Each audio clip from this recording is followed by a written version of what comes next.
नमस्कार दोस्तों, स्वागत है आपका हमारे YouTube चैनल में। दोस्तों, माता वैष्णो देवी का मंदिर जम्मू के कटरा में त्रिकुट पर्वत पर स्थित है। यह मंदिर हिंदुओं की आस्था से जुड़ा एक बेहद ही अद्भुत और प्राकृतिक सौंदर्य से परिपूर्ण है।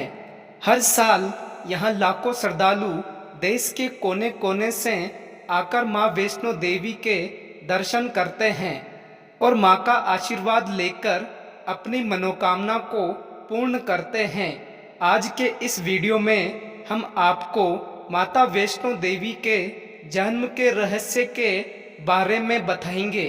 लेकिन दोस्तों, वीडियो शुरू करने से पहले अगर आप भी माता वैष्णो देवी का आशीर्वाद पाना चाहते हैं तो चैनल को सब्सक्राइब करके पूरा वीडियो ध्यानपूर्वक सुने। तो दोस्तों, अब बात करते हैं माता वैष्णो देवी के जन्म से जुड़ी कहानी के बारे में। दोस्तों, त्रेता युग में जब धरती पर असुरी शक्तियां बढ़ने लगी तो राक्षसों के आतंक से त्रिदेव भी परेशान रहने लगे, क्योंकि उनके द्वारा दिए गए वरदान के कारण राक्षस ने पृथ्वी लोक पर आतंक मचा रखा था। असुरों के अत्याचार को देखकर माँ काली, माँ सरस्वती, माँ लक्ष्मी असुरों का अंत करने के लिए अपने दिव्य तेज से एक कन्या रूपी देवी को प्रकट किया। इसके पश्चात उस कन्या ने दक्षिण भारत में रह रहे एक विष्णु भक्त रत्नाकर सागर के घर जन्म लिया।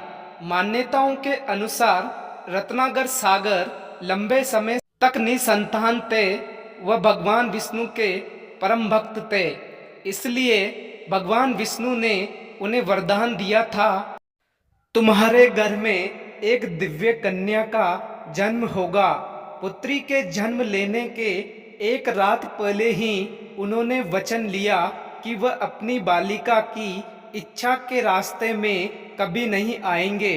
इसके बाद उनके घर में एक दिव्य कन्या का जन्म हुआ, जिसका नाम त्रिकुटा रखा गया। बचपन से ही त्रिकुटा दिव्य ज्ञान को प्राप्त करने में रुचि रखती थी और कुछ समय बाद ही उसको ध्यान हो गया कि दिव्य ज्ञान केवल तपस्या से ही प्राप्त किया जा सकता है। इसके पश्चात जब त्रिकुटा 9 वर्ष की थी तब अपने पिता से समुद्र के किनारे तपस्या करने की अनुमति मांगी। उसके पिता ने भी त्रिकुटा की बात मानकर तपस्या करने की आज्ञा दे दी, क्योंकि वह पहले से ही जानते थे कि त्रिकुटा कोई साधारण कन्या नहीं है, बल्कि दिव्य शक्तियों के साथ किसी विशेष उद्देश्य के लिए अवतरित हुई है। इसके बाद त्रिकुटा ने घर त्याग कर समुद्र के किनारे अपनी तपस्या को प्रारंभ कर दिया।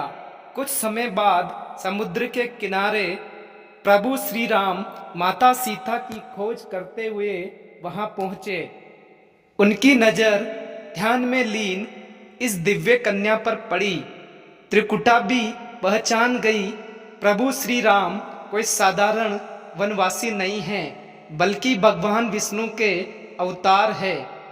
प्रभु के दर्शन करके त्रिकुटा ने श्री राम से विवाह करने का प्रस्ताव किया, लेकिन श्री राम ने विनम्रता पूर्वक कहा कि तुम्हारी तपस्या से प्रसन्न हूँ, लेकिन इस जन्म में सीता को ही अपनी पत्नी के रूप में स्वीकार करने का वचन लिया है। लेकिन श्री राम ने त्रिकुटा को यह आश्वासन दिया है कि जब कलयुग में वह कल्कि अवतार लेंगे तब वह उनसे विवाह अवश्य करेंगे।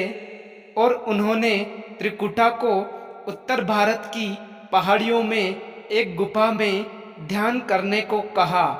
और दोस्तों, ऐसा माना जाता है कि तभी से माँ वैष्णो देवी उस गुफा में जाकर तपस्या करने लगी और आज भी वहाँ माता वैष्णो देवी भगवान कल्कि की प्रतीक्षा में हैं। इसके पश्चात कलयुग में माँ वैष्णो देवी के परम भक्त श्रीधर को माता ने सपने में दर्शन देकर उस गुफा के बारे में बताया।